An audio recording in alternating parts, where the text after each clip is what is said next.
Greetings to all and welcome back to my channel, that is Commerce Classes by Ronak Sharma. Today we are going to discuss our next topic of financial management, that is overcapitalization. We will cover this topic in 3 lectures. In first lecture we will cover meaning, definition and causes of overcapitalization. In the second lecture, we will cover consequences of overcapitalization, and in the third lecture, we will cover remedies for overcapitalization. Without any delay, let's begin with our today's lecture. Meaning of overcapitalization. The term overcapitalization is misunderstood to mean the excess of capital. Generally क्या होता है, हम over capitalisation से क्या समझते हैं कि access of capital means किसी कंपनी के पास कैपिटल क्या है, एक्सेस अमाउंट में अवेलेबल है. लेकिन एक्चुअल में इसका मीनिंग ये नहीं होता. But in actual practice over capitalized concerns have been found short of funds. लेकिन अगर हम प्रैक्टिकली बात करें, एक्चुअल रियलिटी बात करें, तो ओवर कैपिटलाइज्ड कंसर्न्स कैसी होती हैं, जिनके पास फंड्स की क्या होती है, shortage. There is a scarcity of funds in that particular concern. In fact, overcapitalization refers to that state of affairs where a company earns less than what it should have earned at fair rate of return on the capital invested in it. Overcapitalization एक ऐसी state है, एक ऐसी situation है जहाँ पर company less earn करती है as compare to a fair rate of return on its capital invested. Means जो उन्होंने अपनी इन्वेस्टमेंट की है, जितनी इन्होंने कैपिटल इन्वेस्ट की है, उसके ऊपर जो फेयर रिटर्न मिलना था उससे लेस जब कंपनी अर्न करती है, that will be your situation of over capitalization. In other words, if a company is continuously unable to earn a fair rate of return on its capital, it is termed as overcapitalized company. और अगर कोई भी company continuously unable है, वो able नहीं होती fair rate of return earn करने पर अपनी कैपिटल के ऊपर, ठीक है, अगर कोई कंपनी अपनी कैपिटल पे fair rate of return earn नहीं कर पा रही है, then it is termed as over capitalised company. तो हम उस कंपनी को क्या बोलेंगे, over capitalised company. Definition. According to Gestenberg, a corporation is overcapitalized when its earnings are not large enough to yield a fair return on the amount of stocks and bonds that have been issued, or when the amount of securities outstanding exceeds the current value of assets. Gestenberg के according over capitalisation क्या है, over capitalised corporation एक ऐसी corporation है, एक ऐसी company है जिसकी अर्निंग्स इतनी ज़्यादा नहीं है कि वो मैच कर सके फेयर रेट ऑफ रिटर्न के साथ. ठीक है, फेयर रिटर्न जो आपकी स्टॉक्स के ऊपर था, बॉन्ड्स के ऊपर मिलना था, उसके साथ वो मैच नहीं करती. इन शॉर्ट लेस देन है वो उससे. या फिर ऐसी अमाउंट है जो सिक्योरिटीज आउटस्टैंडिंग के ऊपर आपको एक्सीड कर रही है as compare to the current value of assets. According to Bonville-Davy, when a business is unable to earn a fair rate of return on its outstanding securities, it is overcapitalized. Bonville के according over capitalisation या फिर over capitalised company क्या है, एक ऐसा business, ठीक है, जो अनएबल है fair rate of return earn करने के ऊपर. किसके ऊपर नहीं कर पा रहे हैं वो, आउटस्टैंडिंग सिक्योरिटीज. मीन्स जिन भी सिक्योरिटीज में एक बिजनेस ने इन्वेस्टमेंट की थी, उसके ऊपर जब वो fair rate of return earn नहीं कर पा रहे हैं, then that particular company is a over capitalised company. It is clear from the above definition that the situation of overcapitalization arises due to fall in the earning capacity of the business. हमने definition अभी पढ़ी दो authors की, गेस्टनबर्ग ने अपनी definition दी, बॉर्नविले ने भी. ठीक है, इन डेफिनेशन से हमें क्या क्लियर हो रहा है कि एक ऐसी सिचुएशन है ओवर कैपिटलाइजेशन जो अराइज होती है ड्यू टू किस के कारण, fall in the earning capacity. जब किसी कंपनी की अर्निंग कैपेसिटी कम हो जाती है, डिक्रीज हो जाती है, देन ओवर कैपिटलाइजेशन की सिचुएशन अराइज होती है।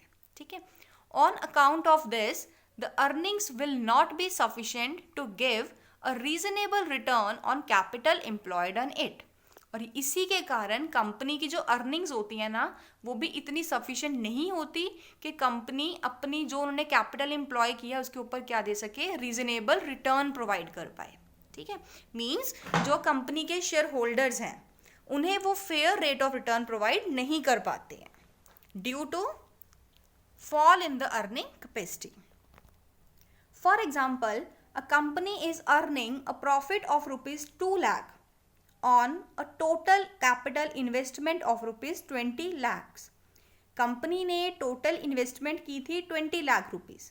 ठीक है, उसके ऊपर कंपनी अर्न करती है 2 lakh rupees as a profit. Okay, in case the normal rate of return prevailing in the market is 10%। और इसके ऊपर जो आपका नॉर्मल रेट ऑफ रिटर्न था जो मार्केट में चल रहा है इस टाइम, वो क्या था, 10%।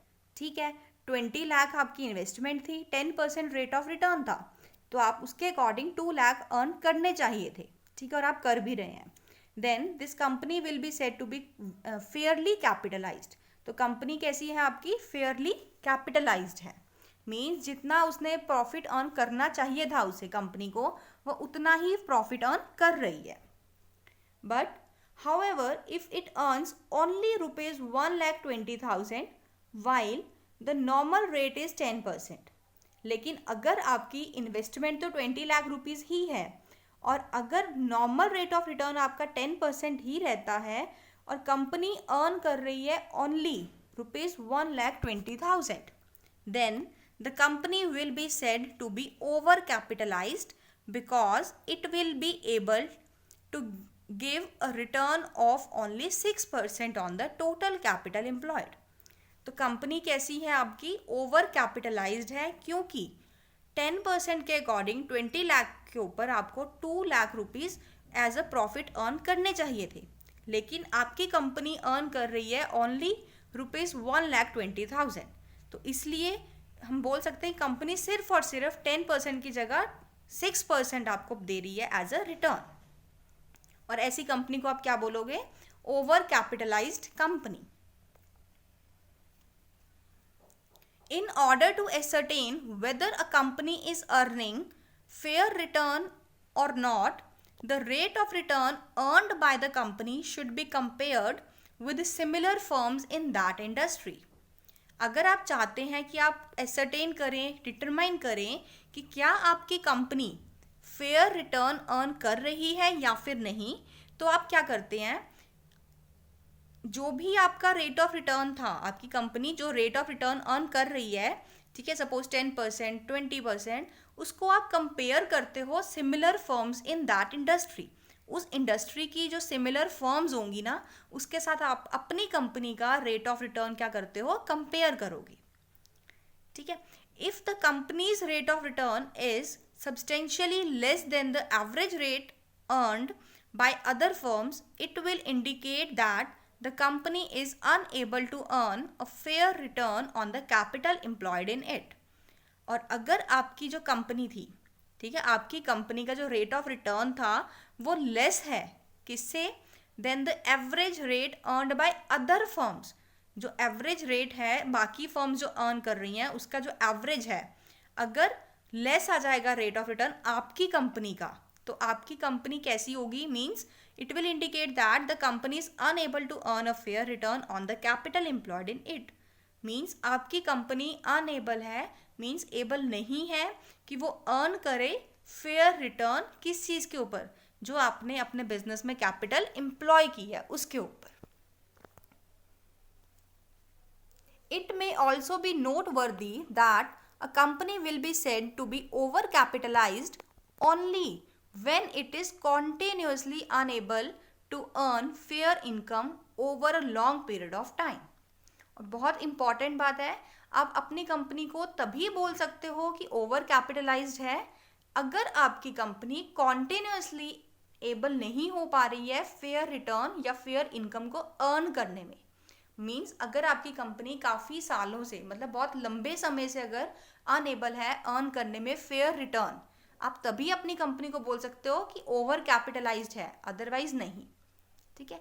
If it's earning is reduce temporarily, अगर आपकी कंपनी की अर्निंग टेम्परेरी बेसिस पर रिड्यूस हुई है owing to occurrence of abnormal events, किसी एबनॉर्मल इवेंट के होने से, ठीक है, owing to occurrence of abnormal events like strikes, lockouts etcetera, then the company will not be called over capitalised.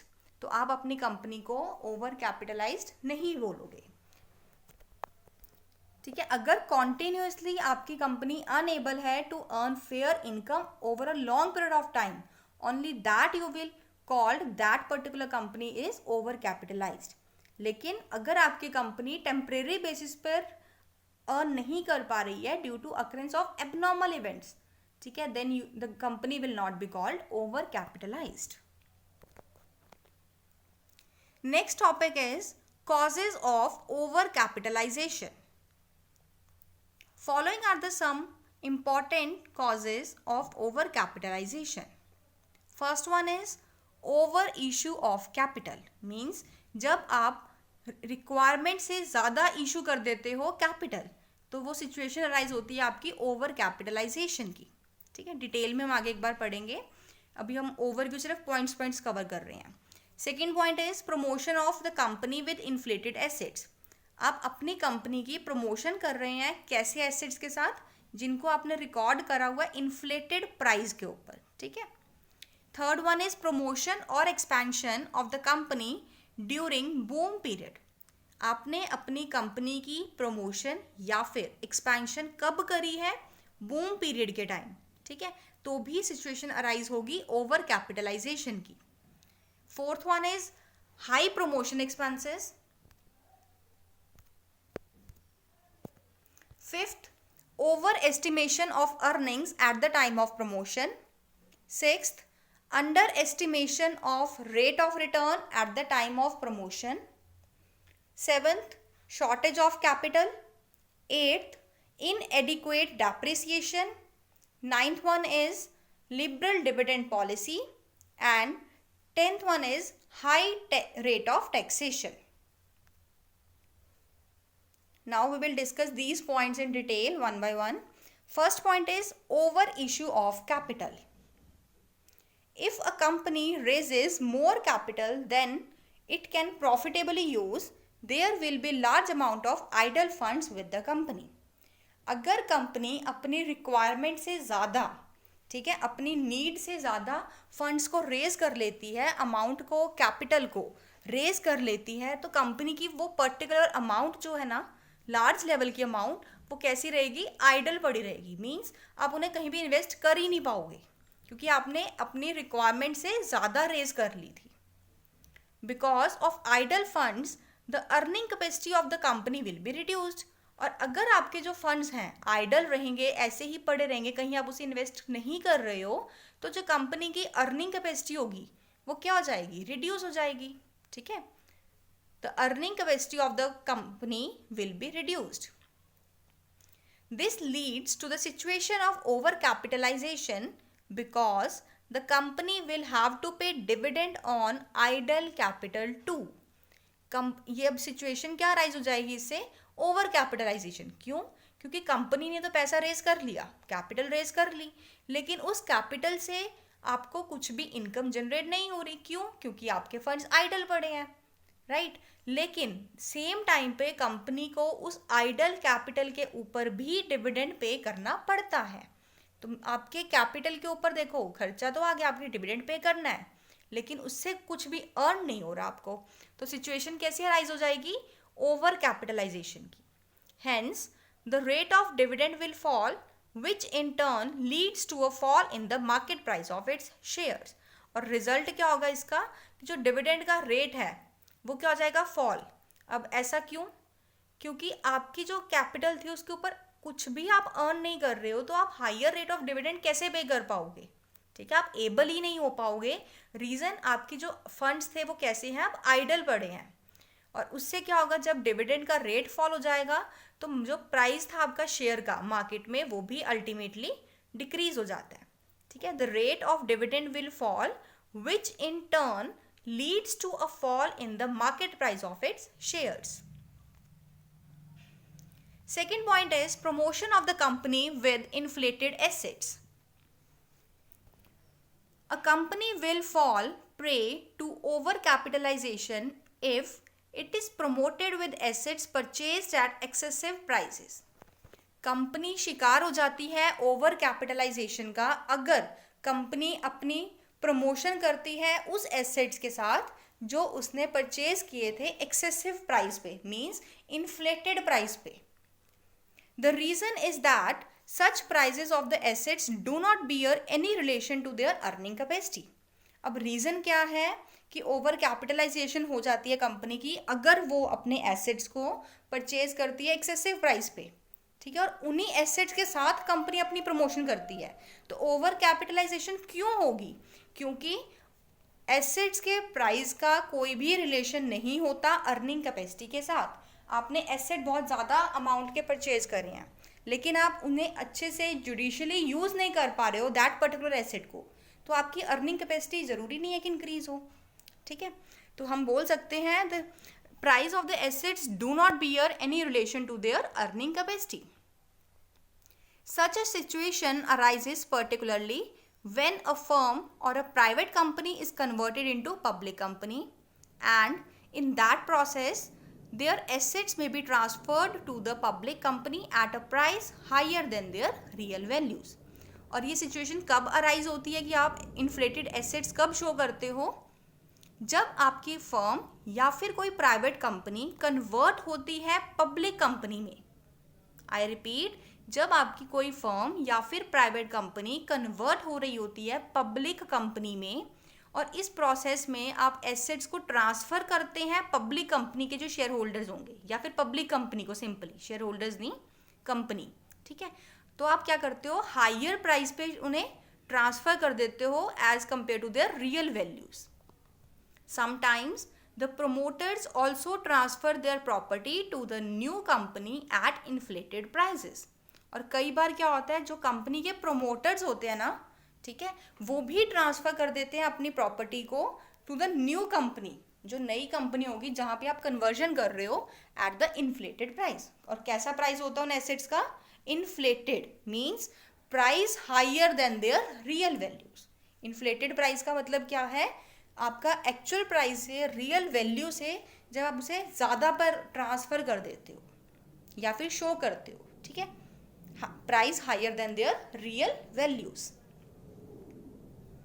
Third point is promotion और expansion of the company during boom period.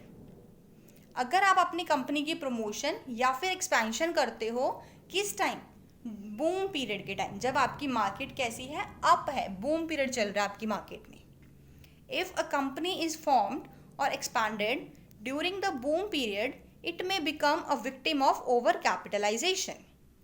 अगर आप अपनी company की formation करते हो या फिर आप अपनी कंपनी को एक्सपैंड करते हो ड्यूरिंग द बूम पीरियड, तो आपकी कंपनी शिकार हो सकती है ओवर कैपिटलाइजेशन का, ठीक है। It may become a victim of over capitalization.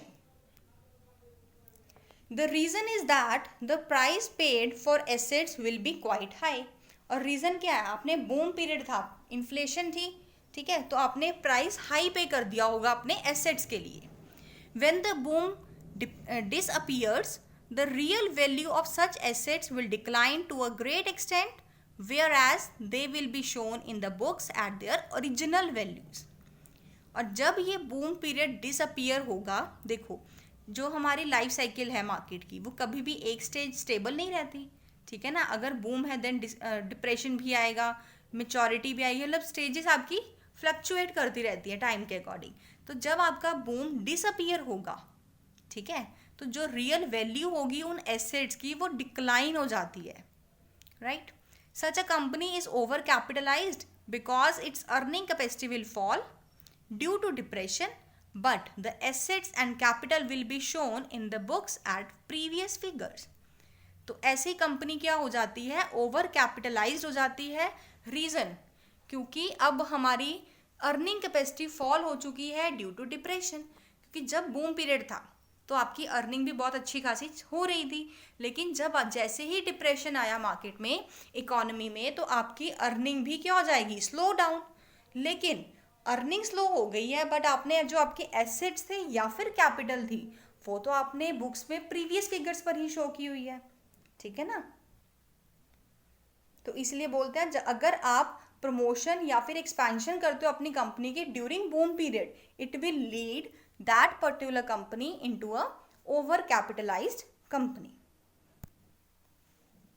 Next point is high promotion expenses. जब कंपनी अपनी प्रमोशन के टाइम पे, ठीक है, एक्सपेंसेस बहुत ज़्यादा कर देती है, तो भी आपके क्या हो जाते हैं, ओवर कैपिटलाइज्ड कंसर्न बन जाती है। पढ़ते हैं कैसे। A certain degree of overcapitalization may be caused due to the fact that the promoters have incurred heavy expenses on the promotion of the company. कई बार आपकी कंपनी ओवर कैपिटलाइज्ड इसलिए भी हो जाती है क्योंकि जो आपकी कंपनी के प्रमोटर्स हैं ना, वो हैवी एक्सपेंस कर देते हैं किस चीज़ पे, आपकी कंपनी की प्रमोशन करने पे, ठीक है।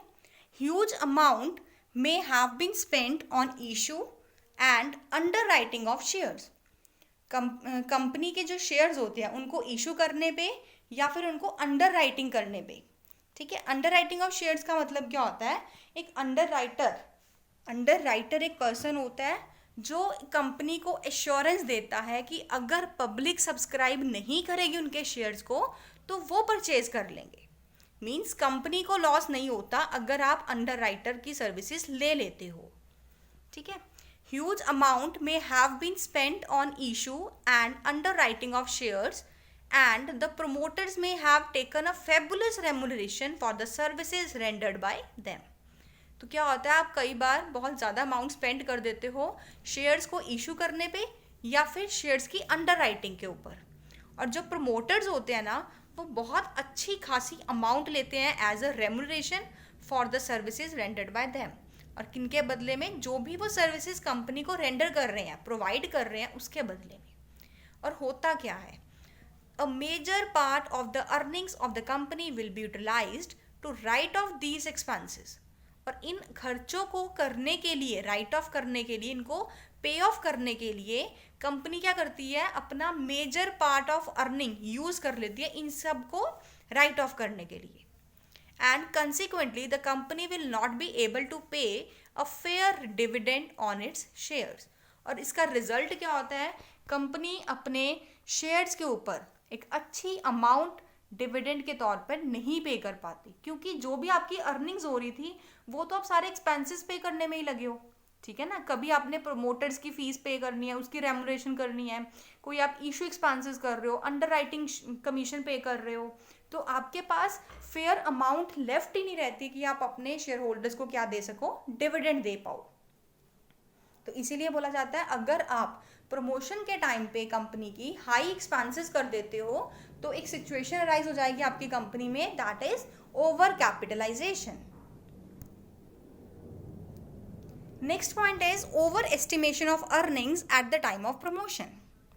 अगर आप प्रमोशन के टाइम पर, ठीक है, प्रमोटर्स अगर ओवर एस्टिमेट कर लेते हैं अर्निंग्स का, तो भी आपकी कंपनी में सिचुएशन अराइज हो सकती है ओवर कैपिटलाइजेशन की, ठीक है। देखो, अगर आपने सपोज एस्टिमेट कर लिया कि आपकी अर्निंग्स इन फ्यूचर, ठीक है, 10 लाख की होगी, लेकिन एक्चुअल में आपकी अर्निंग्स हुई हैं सिर्फ और सिर्फ 8 लाख, तो आपकी 2 लाख की क्या होगी company, over capitalised.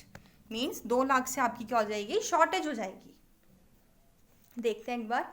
In case of a new concern, the amount of capitalization is determined on the basis of estimates of future earnings. अगर कोई न्यू कंसर्न है, मतलब न्यूली एस्टैब्लिश्ड बिजनेस है, उस केस में जो आप अमाउंट है कैपिटलाइजेशन की, वो कैसे डिटरमाइन करते हो, on the basis of estimates of future earnings. Means future में होने वाली अर्निंग का एस्टिमेट लगाकर, ठीक है। However if it is found that the actual earnings is less than estimated earnings, it will lead to a situation of over capitalization. और अगर आप ये पाते हो कि आपकी जो एक्चुअल अर्निंग्स हैं ठीक है, रियलिटी में जो आपकी अर्निंग्स हुई हैं वो लेस है किसके कंपैरेटिवली, एस्टिमेटेड अर्निंग से। वही सिचुएशन कि जैसे आपने एस्टिमेट लगा लिया कि 10 लाख की अर्निंग्स होंगी, बट एक्चुअल में क्या हुई है 8 लाख, तो वो सिचुएशन कौन सी अराइज हो जाएगी कंपनी में, over capitalization. For example, if a company's annual earnings were estimated at rupees 50,000 and its current rate of return or capitalization rate is 10%, its capitalization will be fixed at rupees 5 lakh। अगर company की annual earning estimate जो आपने की थी वो थी आपके 50,000, ठीक है, और जो करंट रेट ऑफ रिटर्न है या फिर कैपिटलाइजेशन रिटर्न है जो रेट, वो आपका क्या है 10%, तो कंपनी की जो कैपिटलाइजेशन क्या होगी 5 lakh rupees. Consequently it was found that the company actually earned rupees 40,000, लेकिन हमने क्या देखा कि कंपनी रियलिटी में एक्चुअली अर्न कितना कर रही है 40,000 रुपीज। ठीक है, देखो आपने एस्टिमेट किया था कि कंपनी क्या करेगी 50,000 रुपीज अर्न करेगी, एस्टिमेशन है ये आपका, एक्चुअल नहीं है, आप ऐसा सोच रहे हो अभी, और रिटर्न आपको कितना मिलेगा 10%, तो उसके बेसिस पर आपकी कैपिटलाइजेशन कितनी होगी फिक्स 5 लाख रुपीज। अब ये 5 लाख कैसे आया, 50,000 इंटू 100/10 आप कैपिटलाइज्ड कर दोगे, ठीक है, लेकिन आपने क्या देखा कि कुछ समय बाद जो कंपनी एक्चुअली अर्न कर रही है ना, इंस्टेड ऑफ 50,000 40,000 अर्न कर रही है, ठीक है। On this basis a company's capitalization should have been fixed at rupees 4 lakh, तो 40,000 के अकॉर्डिंग कंपनी की जो कैपिटलाइजेशन थी वो कितनी होनी चाहिए थी 4 लाख रुपीज, बट हमने तो एस्टिमेट किया था 5 लाख रुपीज। दस the company will B over capitalised by rupees 1 lakh, तो हम बोल सकते हैं कि कंपनी ओवर कैपिटलाइज्ड हो चुकी है 1 लाख रुपीज से, मीन्स 1 लाख रुपीज की आपकी कंपनी में क्या हो गई, शॉर्टेज हो गई। आपने एस्टिमेट लगाया था कि 5 लाख की आपकी कैपिटलाइजेशन होनी चाहिए, but in actual it will be rupees 4 lakhs. Next point is underestimation of rate of return at the time of promotion. Earlier हमने क्या किया, ओवर एस्टिमेशन किस चीज़ का, अर्निंग्स का, मीन्स आपने अर्निंग ज़्यादा एस्टिमेट कर ली थी प्रमोशन के टाइम पे। और नेक्स्ट पॉइंट है आपका, आप रेट ऑफ रिटर्न को अंडरली एस्टिमेट कर रहे हो, मीन्स कम एस्टिमेट कर रहे हो, एक्चुअल में तो ज़्यादा होना चाहिए बट आपने एस्टिमेट कम किया है, तो भी आपकी कंपनी में ओवर कैपिटलाइजेशन की सिचुएशन अराइज हो सकती है। A concern may have correctly estimated the amount of its earning but it may have underestimated its rate of return, that is capitalization rate। हम ऐसा बोल सकते हैं कि कई बार कंपनी अपनी अर्निंग्स तो ठीक एस्टिमेट कर लेती है, ठीक है, अ कंपनी में have correctly estimated the amount of its earnings, लेकिन अपना जो उनका रेट ऑफ रिटर्न है या फिर कैपिटलाइजेशन रेट है वो अंडर एस्टिमेट कर लेती है। For example, a companies annual earnings were estimated at rupees 50,000 and the rate of return was fixed at 10%। तो कंपनी की हम ऐसा मान के चल रहे हैं कि कंपनी की अर्निंग एस्टिमेटेड है, ये एक्चुअल नहीं है, कि कंपनी की अर्निंग होंगी 50,000 की और उस पर जो आपको रिटर्न मिलेंगे वो क्या है 10% से। By applying this rate the company's capitalization was worked at rupees 5 lakh, तो उसी के अकॉर्डिंग कंपनी की कैपिटलाइजेशन कितनी होगी 5 लाख। अब ध्यान रखना ये आपका सिर्फ और सिर्फ एस्टिमेशन है, अभी एक्चुअल नहीं आया। Subsequently, it was found that the actual rate of return was 12.5%. But आपने एक्चुअल में क्या देखा कि आपकी कंपनी में एक्चुअल रेट ऑफ रिटर्न कितना आ रहा है 12.5%, and hence the amount of capitalization should have been fixed at rupees 4 lakh. तो उसके अकॉर्डिंग आपकी कंपनी में जो कैपिटलाइजेशन अमाउंट है वो क्या होना चाहिए था 4 लाख, लेकिन आपने तो एस्टिमेट 5 लाख लगाया हुआ था, ठीक है। अब ये 4 लाख कैसे आया है, जो आपकी अर्निंग्स थी, मीन्स 50,000 डिवाइडेड बाय 12.5 इंटू 100 करेंगे हम, ठीक है, या फिर हम बोल सकते हैं 50,000 इंटू 100 बाई 12.5। ठीक है, obviously there is a over capitalization to the extent of ₹1 lakh, तो जो आपका डिफरेंस आया है that will be your over capitalization and it will be ₹1 lakh. तो हम बोल सकते हैं अगर आप अपनी अर्निंग्स को ओवरली एस्टिमेट करते हो तब भी सिचुएशन अराइज होगी ओवर कैपिटलाइजेशन की, और if you under estimate your rate of return eight the time of promotion it will also lead a situation of over capitalization, right? Seventh point is shortage of capital. Sometimes the shortage of capital may also lead to over capitalization. कई बार आपकी company में capital की कमी होना ही over capitalization की situation को arise कर देती है, ठीक है। It may happen when the promoters underestimate the requirements of capital and raise less capital in relation to the needs of the business. और ये सिचुएशन कब अराइज होती है शॉर्टेज ऑफ कैपिटल की? जब आपकी कंपनी के प्रोमोटर्स कैपिटल की रिक्वायरमेंट को अंडर एस्टिमेट कर लेते हैं। मीन्स आपको तो कैपिटल ज़्यादा चाहिए थी लेकिन प्रोमोटर्स ने एस्टिमेट ही गलत लगाया है, ठीक है, अंडर एस्टिमेट कर दिया, तो आपकी सिचुएशन राइज हो जाती है ओवर कैपिटलाइजेशन की। In such a case the company will be forced to borrow a large sum of money at unreasonably high rate of interest. तो ऐसे सिचुएशन में कंपनी क्या करती है, कंपनी बाउंड हो जाती है, किस लिए कि वो बोरो करे लार्ज अमाउंट ऑफ मनी, किस रेट पर, हाई रेट ऑफ इंटरेस्ट पे, क्योंकि कंपनी के पास अब कैपिटल है ही नहीं, क्योंकि उन्होंने रेज ही क्या किया है, कम कैपिटल की अपनी रिक्वायरमेंट से। So, a major part of the earnings will be absorbed by the amount of interest, leaving little for the shareholders. तो अगर आपकी कंपनी बोरो करती है large amount of money at the higher rate of interest, तो company की जितनी भी earnings होंगी, या फिर आप बोल सकते हो मेजर पार्ट ऑफ अर्निंग्स जो होगा आपका, तो वो एब्जॉर्ब हो जाएगा, यूटिलाइज हो जाएगा अब जो आपने बोरो किया उसके ऊपर इंटरेस्ट पे करने में ही, ठीक है। और शेयर होल्डर्स के लिए बहुत थोड़ी सी अमाउंट ही बच जाएगी, leaving little for the share holders. This will bring down the value of shares leading over capitalization. और इससे क्या होगा, जब आपके शेयर होल्डर्स के लिए आपके पास कम अमाउंट बचेगी तो आप डिविडेंड कम पे करोगे, अल्टीमेटली मार्केट में आपकी जो शेयर्स की वैल्यू है या मार्केट प्राइस है आपके शेयर्स का, वो कैसा हो जाएगा, फॉल हो जाएगा, और इसी से आपकी ओवर कैपिटलाइजेशन की सिचुएशन अराइज हो जाती है, right. Next point is इनएडिक्वेट depreciation. अगर आप डेप्रिसिएशन की अमाउंट को भी इनएडिक्वेटली एस्टिमेट करते हैं, it will also lead to a situation of over capitalization in your company. If a company does not make sufficient provision for depreciation and replacement of assets, it will find after some time that the earning capacity of the assets is diminished, leading to a fall in its earnings. ठीक है, अगर आपकी company sufficient provisions नहीं बनाती है depreciation के लिए या फिर रिप्लेसमेंट ऑफ एसेट्स, मतलब आपकी कंपनी अगर डेप्रिसिएशन या फिर रिप्लेसमेंट ऑफ एसेट्स के लिए कोई प्रोविज़न नहीं बना रही, प्रोविज़न बनाने का मतलब क्या होता है कि आप कुछ अमाउंट अपने प्रॉफिट्स में से साइड पे रखते हो, ठीक है, for the purpose of depreciation या फिर replacement of assets.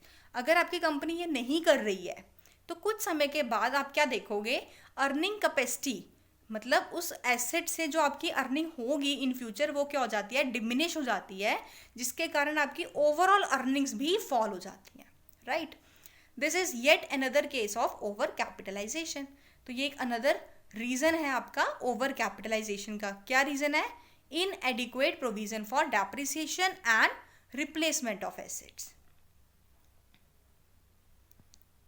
Next point is liberal dividend policy.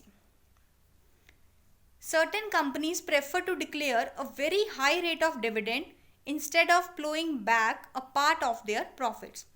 कुछ कंपनी क्या करती हैं, प्रेफर करती हैं अपने शेयर होल्डर्स को high rate of dividend pay करना, ठीक है, हाई रेट ऑफ डिविडेंड को पे करना या फिर डिक्लेयर करती हैं, लेकिन इंस्टेड ऑफ किसके बदले में, मतलब कि कंपनीज अपने पास रिटेन्ड अर्निंग करने की बजाय डिविडेंड्स के तौर पर ज़्यादा प्रेफर करती हैं पे करना। लेकिन अगर आप अपने पास रिटेन्ड अर्निंग नहीं रखोगे, प्लोइंग बैक का मतलब होता है रिटेन अर्निंग, अपने पास रखना कुछ पैसों को, ठीक है। लेकिन अगर कोई कंपनी रिटेन्ड अर्निंग्स नहीं अपनी मेंटेन करती तो उससे क्या होगा, इन फ्यूचर अगर कोई भी आपको नीड अराइज होगी तो आप उसे अच्छे से मीट नहीं कर पाओगे, ठीक है ना। Such companies fail to build up sufficient funds for the replacement of old and obsolete assets. और ऐसी कंपनी में अगर रिक्वायरमेंट पड़ती है कि ओल्ड एसेट्स को रिप्लेस करना है या फिर जो ऑब्सोलीट खराब हो चुके हैं एसेट्स उनको आपको न्यू लेकर आना है, ठीक है, तो आप नहीं ला पाओगे। रीज़न क्या है, आपने रिटेन्ड अर्निंग रखी ही नहीं है, आपने तो अपनी जितनी भी अर्निंग्स थी मैक्सिमम टू मैक्सिमम यूज़ कर दी हैं पे करने में high rate of dividend to your share holders, right. More over, in times of necessity they will be compelled to borrow at a very high rate of interest, which in turn reduces the earnings and the company becomes over capitalized। और होता क्या है, जब आपको ज़रूरत पड़ती है इन times of necessity के टाइम पर कंपनी बाउंड हो जाती है बोरो करने के लिए, क्योंकि आपके पास खुद के पास है नहीं, ठीक है, आपकी जो अर्निंग्स थी वो आप यूज़ कर चुके हो डिविडेंड पे करने के लिए, हाई डिविडेंड्स। तो आपको अगर कोई नेसेसिटी होगी, कोई सडनली आपको रिक्वायरमेंट अगर आएगी तो आप क्या करोगे, आपके पास ऑप्शन ही एक ही रहता है कि आप बोरो कर लो। और जब आप बोरो करोगे eight the time of emergency तो आपका जो रेट ऑफ इंटरेस्ट होगा वो भी क्या होगा, क्वाइट हाई, जिसके कारण आप अपनी जो भी इन फ्यूचर अर्निंग्स होंगी आप यूज़ कर दोगे, जो आप इंटरेस्ट लिया आपने, मतलब रेट ऑफ इंटरेस्ट था उसको पे करने में, राइट। तो होगा क्या, कंपनी की अर्निंग्स भी फॉल हो जाएंगी और सिचुएशन अराइज हो जाएगी ओवर कैपिटलाइजेशन की, ठीक है। मींस अगर आप ज़्यादा से ज़्यादा डिविडेंड पे करते रहोगे तो रिजल्ट क्या होगा, आप रिटेन्ड अर्निंग नहीं कर पाओगे। और जब आप रिटेन्ड अर्निंग्स नहीं कर पाओगे अपने पास मेंटेन, तो आपको जो भी सिचुएशन अराइज होगी, सपोज आपने ओल्ड या फिर ऑब्सोलीट एसेट्स को रिप्लेस करना है, ठीक है, या कुछ भी जो भी आपकी नेसेसिटी होगी, तो उस टाइम आपके पास अपने पास पैसे नहीं होंगे, तो आप क्या करोगे, बोरो करोगे। और इमरजेंसी के टाइम पे आपको पता है बोरोइंग कैसी होती है, हाई रेट ऑफ इंटरेस्ट पे। और इन फ्यूचर जब कंपनी की अर्निंग्स होंगी तो कंपनी अपनी उन अर्निंग्स को यूज़ करेंगी वो हाई रेट ऑफ इंटरेस्ट को पे करने के लिए, तो अल्टीमेटली कंपनी की अर्निंग्स क्या हो जाएंगी, रिड्यूस, और company will become over capitalised. Last point is high rate of taxation. देखो, अगर टैक्सेस के रेट भी हाई रहेंगे, ठीक है, तो अल्टीमेटली कंपनी के हाथों में अमाउंट प्रॉफिट्स की जो होगी वो लेस रहेगी, क्योंकि ज़्यादा अमाउंट तो अपने टैक्स पे करने में यूटिलाइज कर दिया, ठीक है। सेम केस जो अभी हम पढ़ रहे हैं डिविडेंड वाला, सेम वैसे ही है। तो आपके पास सफिशिएंट अमाउंट नहीं बचेंगे कि आप रिजर्व्स रख पाओ, तो आप डिविडेंड भी नहीं पे कर पाओगे शेयर होल्डर्स को, तो सिचुएशन क्या राइज हो जाएगी, ओवर कैपिटलाइजेशन की, ठीक है। एक बार पढ़ लेते हैं। If the rate of taxation is high, अगर टैक्स का रेट हाई होता है, it will lead a less amount of profits in the hands of company. तो ये सिचुएशन कैसे क्या लीड करेगी कि कंपनी के हाथों में अब प्रॉफिट्स कितना रहेगा, बहुत ही थोड़ा, less amount, which may not be sufficient for the creation of reserves and dividend to share holders, जो कि सफिशिएंट नहीं होता, मीन्स प्रॉफिट्स की अमाउंट इतनी लेस रह जाती है after paying high rate of taxes कि कंपनी रिजर्व्स या फिर डिविडेंड्स के लिए क्रिएशन नहीं कर पाती, कोई भी प्रोविजंस नहीं बना पाती, ठीक है। Thus the situation of over capitalization arises, तो कंपनी में क्या हो जाएगी, ओवर कैपिटलाइजेशन की सिचुएशन अराइज हो जाएगी।